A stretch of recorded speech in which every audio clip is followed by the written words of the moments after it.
Hey everyone, my name is Jessie. Welcome back to my channel. Today I am actually on vacation, so that is why you're seeing a hotel room in the background. So don't mind that. I wanted to take a second though, a little break from vacation to film this video because I have now read 5 books recently that I really want to chat with you guys about because they were all excellent. I am so happy with my reading at the first part of March because I don't have anything lower than a 4-star book right now. So let's hope that the rest of the month stays this great. But here are the latest 5 books I have read and my mini reviews of each. The first book I want to talk about is Evie Drake Starts Over by Linda Holmes. I gave this book 5 stars, which is so surprising. I was not expecting to love it as much as I did. This book follows Evie Drake, who is recently widowed, and her husband and her were having a lot of issues prior to him getting into a tragic car accident that took his life. So she is dealing with a lot of guilt after his death and is trying to heal and move on, and a new man comes into town and basically this romance blossoms, and it's a beautiful story because I think what I love in my romance books is when, yes, it's very clearly revolves around the romance between these two people, but there's also very significant themes of like independently healing and recovering and like coming to your own without someone's help. So I think that this book did a really good job of not only focusing on this really adorable romance between these two great characters that I just really grew to love about, but I also just really appreciated that Linda Holmes also focused a lot of the attention of the story on Evie Drake's own like personal growth and kind of recovering at her own pace, and because she wanted to, not because this man came into her life and made it all better for her. She really had to go out and do it herself, and I love that in a romance book when our character has to kind of independently find their own happiness and doesn't rely on someone else to bring that to their life. So I loved this book. I loved the message. The characters were extremely well done. This book actually did have me laughing at a couple moments. It's very witty. The dialogue's very funny. Linda Holmes just seems like a very sarcastic, funny kind of person. And if she ever wrote more books, I would love to read them. I think that this is like her only fiction book. So hoping that she writes more in the future because this was adorable and I definitely recommend. The next book I have to talk about is The Girl Before by J.P. Delaney, which I gave 4 stars. And again, this was another surprise. I figured I would like this one because it follows these 2 women during 2 different time periods who both are looking for housing in this very, very affluent neighborhood where everything's very expensive, except this one house is at a bargain deal, but it's this gorgeous, stunning piece of architecture. And there's a lot of stipulations and agreements that the landlord and the potential tenant have to come to agree upon.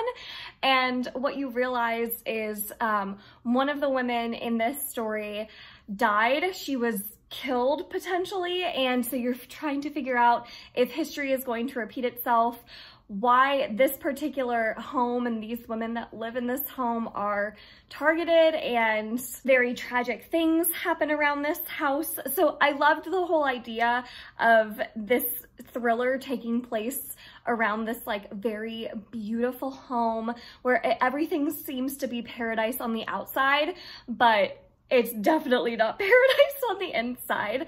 I really liked the 2 women main characters a lot. I love when a thriller book makes them smart and resourceful, and it definitely had me on the edge of my seat.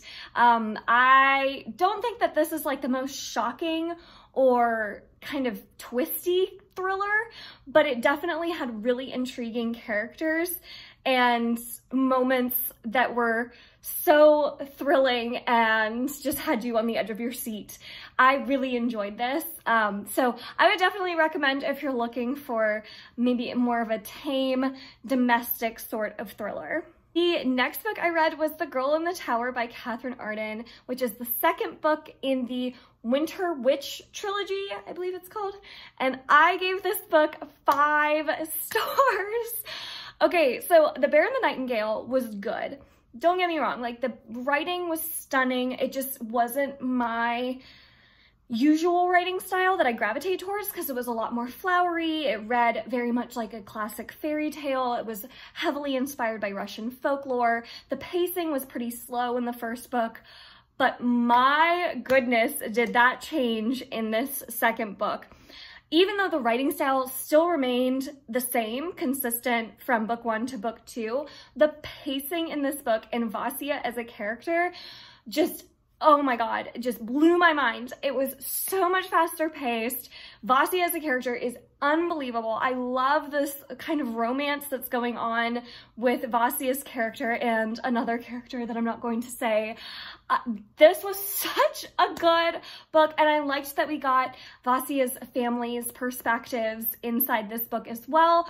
I am so excited about how much we're expanding this world of this Winter Witch trilogy, and this just raised the stakes so much higher than the first book did.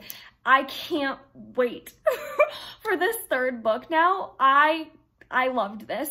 I think this is extremely underrated of a trilogy, and even if you think that the first book, if you like read it and you're like, okay, that was fine, it was a little slow for my taste, at least give the second book a shot in this series, because my goodness, it is so much better in my opinion than the first book. It's crazy. And I love the magic. I don't know the extent of the magic in this world and like how powerful our characters really are. I like that they're kind of having to figure it out for themselves.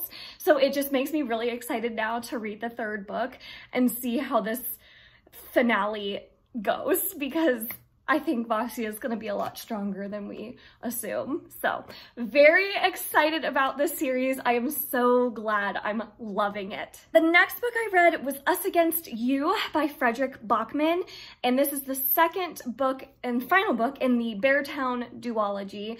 And I gave Beartown 5 stars. And I also gave Us Against You 5 stars. Just the character work in these 2 novels is unparalleled in my opinion. Frederick Bachman creates the most vulnerable, flawed, but realistic and sympathetic characters that you can just totally see yourself, like little pieces of yourself in each of these characters, and you can really like get into the headspace of these characters. He does such a good job with making you feel so much for these characters and what they're going through. I loved these books. They are not the easiest books to get through. They are not fun books. They are not pleasant, but they ask really important questions. They tackle really important subjects and topics. And my goodness, you just fall in love with some of the characters, and then you get really angry at some of the other characters. So I think that Beartown was a little bit stronger just because of the heaviness of the topic that it tackled, but this one also just was so good. I like both of them. You have to read both of them. They're so good.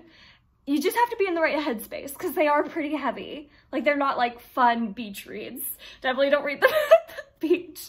They're definitely more of like a heavy-hitting contemporary kind of book. But if you're in the right headspace for it, wow, you will be blown away by how much you care about these stories of these characters.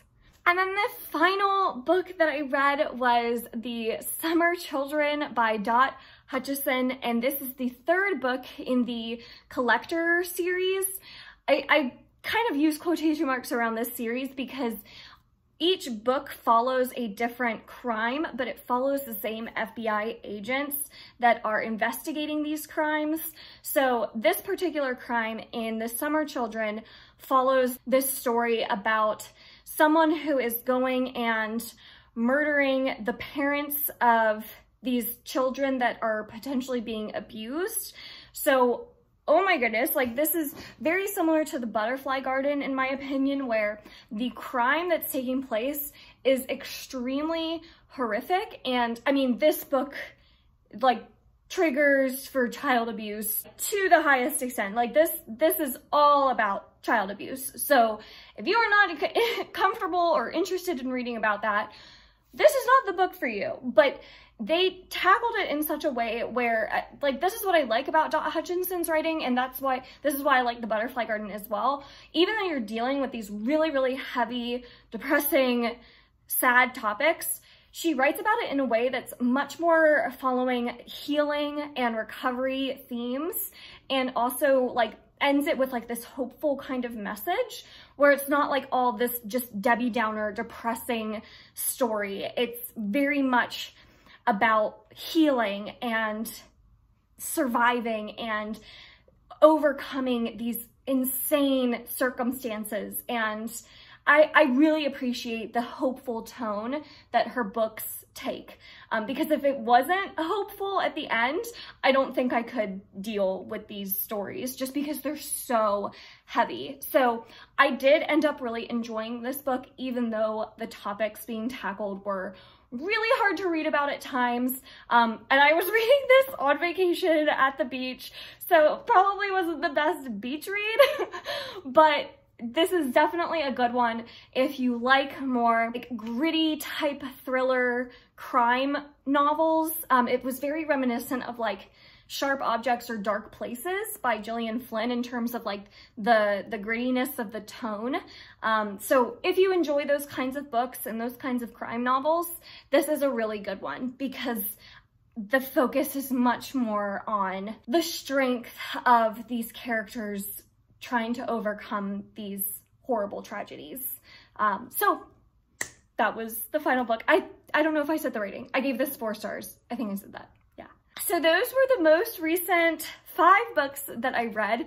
Do you see any that you've also read and really enjoyed? Definitely let me know in the comments down below. I am really happy with my reading so far in the month of March. Hopefully it stays this great. I'm currently reading The Witcher and really enjoying it, so I might do a whole dedicated review when I finish The Last Wish because I'm wanting to focus this channel more and more on adult fantasy coming up. So I'm very excited about the books coming up in my reading the rest of the month, and I will keep you all updated with my thoughts on each of them.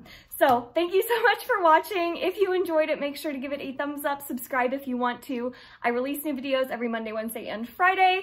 I am on vacation, so I don't think I'll have a video coming out on Monday, but everything will be back to normal on Wednesday, hopefully. So I will talk to you all later, and until next time, bye!